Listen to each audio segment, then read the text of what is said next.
আসসালামু আলাইকুম, কেমন আছেন সবাই? আলহামদুলিল্লাহ আমি ভালো আছি। তো আজকে রান্না করতেছি চিংড়ি মাছের ভুনা। আমার ছেলের খুবই পছন্দ সেটা, তার খুব ভালো লাগে আমার হাতে চিংড়ি মাছের ভুনা। তো সে আজকে বাসায় নাই, তার বাবার লোকে বাজারে গেছিল।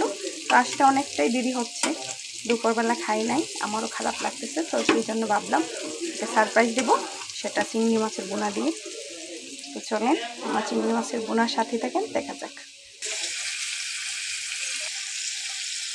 দিয়ে দিচ্ছি হলুদ গুঁড়ো,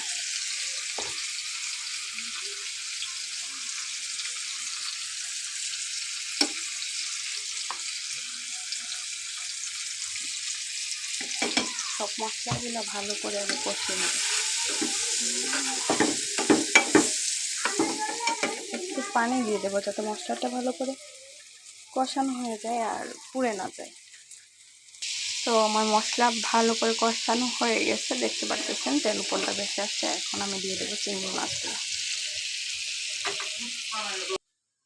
তো আমার চিংড়ি মাছের ভুনাটা হয়ে গেছে, আমার ছেলের জন্য ওয়েট করতেছি। আশা করি আপনাদের ভালো লাগছে আমার চিংড়ি মাছের ভুনাটা। আপনারা বাসা এইভাবে ট্রাই করবেন চিংড়ি মাছের ভুনা। ভালো থাকবেন সবাই, আমার জন্য দোয়া করবেন। আসসালামু আলাইকুম।